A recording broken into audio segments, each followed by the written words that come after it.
Time to get this money once again. Episode to live in. Hey, today's episode, I'm calling Balboa Christian. Out of California. San Diego, to be exact. We call the assistant coach, Dominique Jones. Good people. Shout out Dominique. He's been very hospitable with us as well. Call him, get him on here, talk a little bit about their season, how it went, expectations for next season.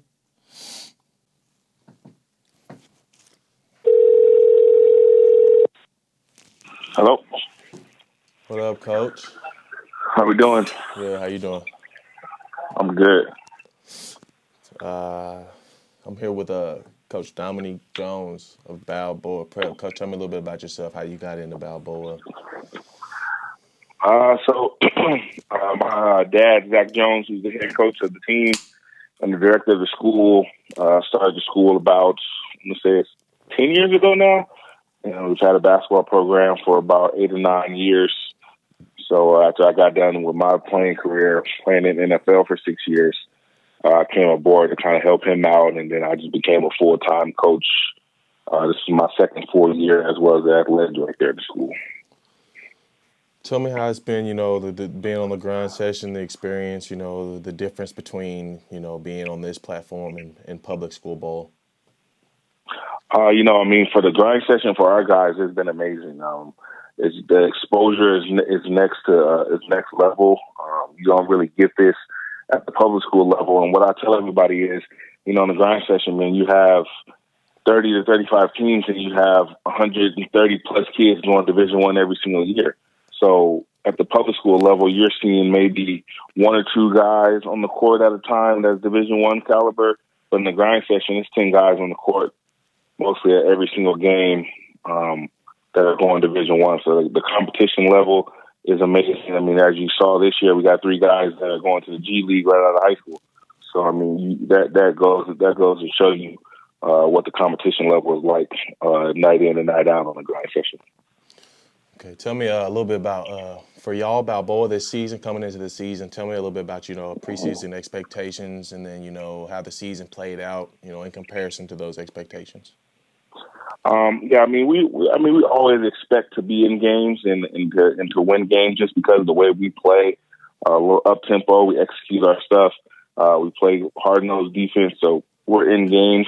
I felt like we had a chance to get to the Grind Session World Championships this year compared to where we finished at the previous year. And we accomplished that goal of getting there for the first time in program history. So that was a big deal for us. And then getting a win in that World Championship was huge against Victory Rock. Our guys really came out and took care of business and gave it our all. And then we ran into a juggernaut in Prolific. And, those guys are really, really good. They're really, really talented. Had a bunch of guys. Almost everybody that stepped on the floor that night was Division I players, including 2 McDonald's All-Americans. So, it was a tough way to end the season, but we kind of accomplished what we set out to do. Everybody wants to win the whole thing, but only one team can do that. And so I feel like we had a pretty good year. Yeah, I agree with that, Coach. Y'all have some very exciting players, that you can watch. E.J. Neal and Deshaun Cooper, those are 2 players that I look forward to watching every time y'all step on the floor. Deshaun being committed to Colorado State Pueblo, correct? Yep. Okay. Yep. And then signed with him the other day. Yep. And then EJ, is he still uncommitted? Yeah, he's still uncommitted at the moment. Just weighing his options, trying to figure out what exactly he's going to do. We've had some Division I interest, some D2 interest. He might try to go the JC route to up his interest a little more. But as of right now, he's uncommitted.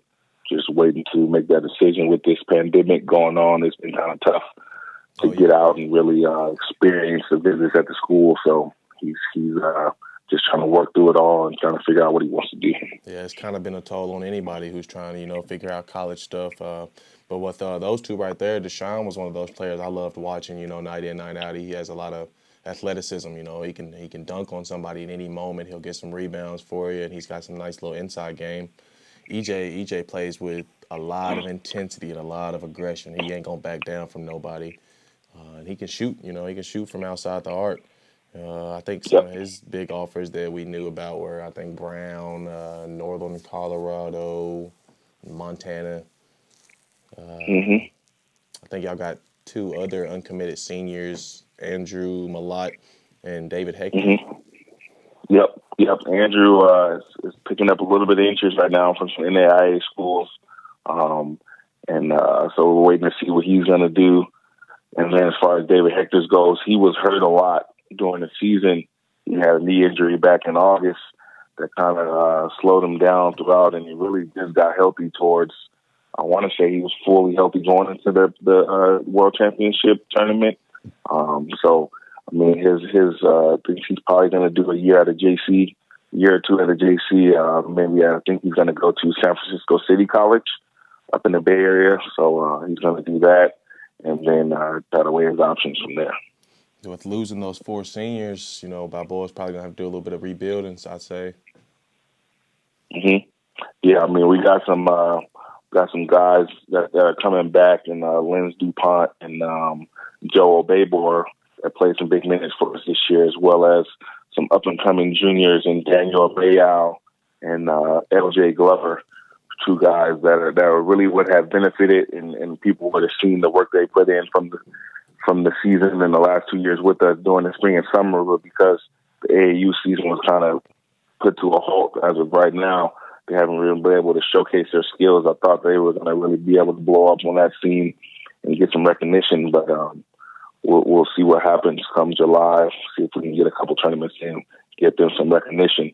But as far as the rebuilding goes, I mean, we got guys in the stable, we got guys that we're recruiting, just waiting for this pandemic to end, get some guys some visiting in the school, and then work on that and try to get some guys into the building for the season coming up.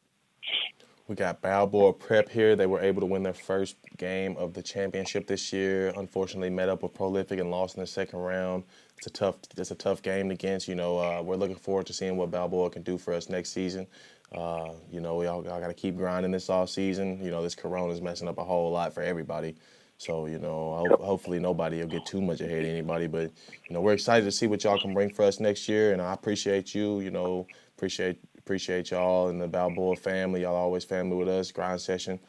And I just appreciate y'all and being hospitable for us as far as, you know, the event this year too. So. Yep. Yeah, we appreciate all the hard work you guys do for us. I mean, just giving us the platform to be able to showcase our guys and get them an opportunity to play at the next level, and then just play against top talent around the nation. I mean, like I said before, it's second to none. So, we appreciate everything you guys do for us and do for the game of high school basketball, as well as all the kids around the country. Appreciate that, man. Send my regards to the Balboa family, man. We'll do. We'll do. All right, man. We'll catch up. All right. Thank you. Yep. Have a good day. You All too. right. Bye-bye.